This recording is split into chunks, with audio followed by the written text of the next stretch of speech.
may ilaw na yung cabinet. So papatay natin dito. Ayan, namatay na. I-open natin dito. Ayan mga lods, na-open na. So 3-way ang function nito mga lods. Off, then ito on. Ayan mga lods. So ganyan lang kasimple yung 3-way connection ng sa mga ilaw mga lods. Ayan mga lods. So ito yung mga nabibiling outlet na may USB na may switch mga lods. So dito sa room na to, dito sa cabinet na to, dalawa yung nakalagay dyan mga lods. So isa dito, then isa dito sa kabila na yan. So yung switch is gagawin 3-way na pwede mo control dito. Then pwede mo control dito mga lods. So either dun sa dalawang switch is pwede mag-control. So itong mga outlet is outlet yan. So may power yan. Yung USB is built in dun sa power nitong outlet mga lods. So parehas lang sila yan.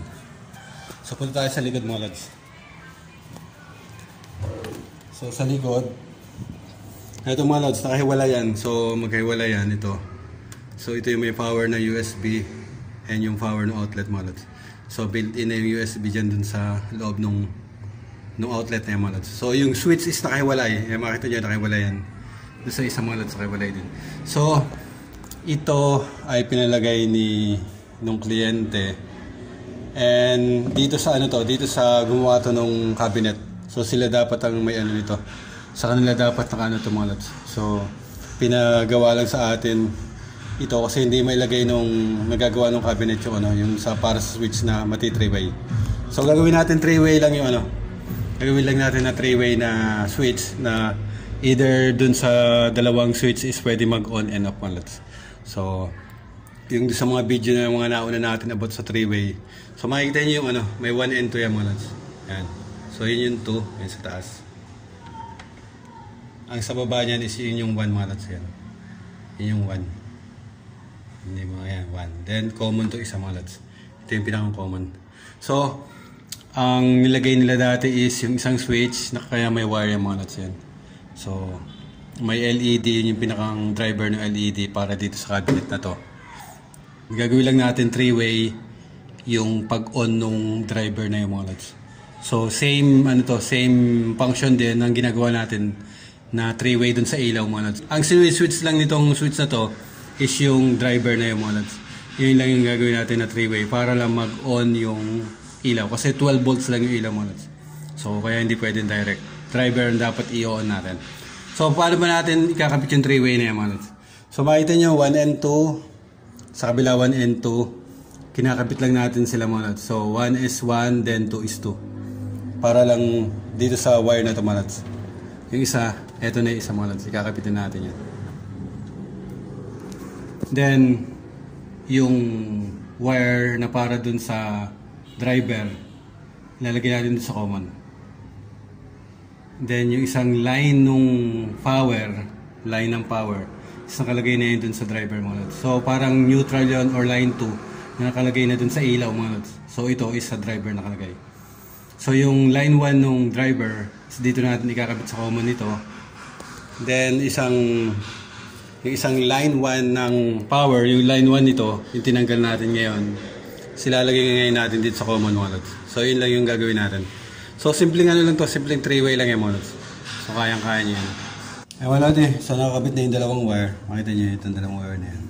Pumunta na yan dito sa dalawa nito. So, 1 and 2 rin yan mga lods. So, makita nyo yung number dyan. Ayan, 1 sa baba, 2 yung sa taas. Then, yung isa is yung common. So, mas itong switch na to is mas malapit dun sa ilaw mga lods, yung driver. So, yung wire na line 1 ng driver, kasi yun na ilalagay natin dito na mas malapit. Then, itong power ng line 1, kasi yun yung dadali natin dito mga lods, sa common dito mga lods. Sa common. So, yun lang mga lods. Ganun lang kasimple ang yan. Ganun lang kasimple yung pag-wiring yan. Sa outlet, nagkaiba yung outlet. Direct lang dito sa na to. Then, nakaparallel lang yan dun sa kabila. So, itong wiring na green is ang nag-wire niyan is yung gumawa nitong cabinet na ito mga lods. Hindi tayo nag-wiring ito, tsaka yung ano na yan, yung sa driver. So, pinaayos lang sa atin itong 3-way na switch para doon sa driver mga lods. So, ilalagay ko na muna yan. Ay mga lods, so pinilitan natin yung wire para hindi na tayo magduktong-duktong. Masyado maraming duktong. Makita niyo yung wire yan. May duktong yan, then duduktungan pa natin. So, dinirekta na natin yung wire, 10 wire papunta dito sa common dito mga lods. Sa common yan. Then, yung isang common na switch doon sa ilaw, doon sa driver. So, lagyan na natin ito mga lods. Ayan mga lods. So, nakalagay na yung common natin na line 1. So, yan yung line 1. Common ng ilaw yung white papunta doon sa driver. Yan yung driver. Then, yung line 2. Yung line 2 ng driver, kinuha na nila dito sa sa line 2 ng power. Ito yung line 2 ng power mo. So nakalagay na yun dito sa driver. Ngayon nakailaw na. So nakailaw na yung may ilaw na yung cabinet. So papatay natin dito. Ayan, namatay na. I-open natin dito. Ayan mga lods, na-open na. Ayan, so, papatay naman natin dito mga lods. So, 3-way ang function nito mga lods. Off, then ito, on. Ayan, so, ganyan lang kasimple yung 3-way connection ng sa mga ilaw mga lods. Or, katulad yan, driver yung ginagawang 3-way. Driver yung dinadrive nung 3-way mga lods. So, hindi siya direct. Kasi 12 volts lang yung ilaw na yan mga lods. 12 volts lang yan. Ayan mga lods. So, tapos na yan. Tidy up lang natin yan. Lagyan natin ng mga tape yung So para hindi nagkalat yung mga wire. Nagtitape pa lang natin. Babalik na natin yung cabinet.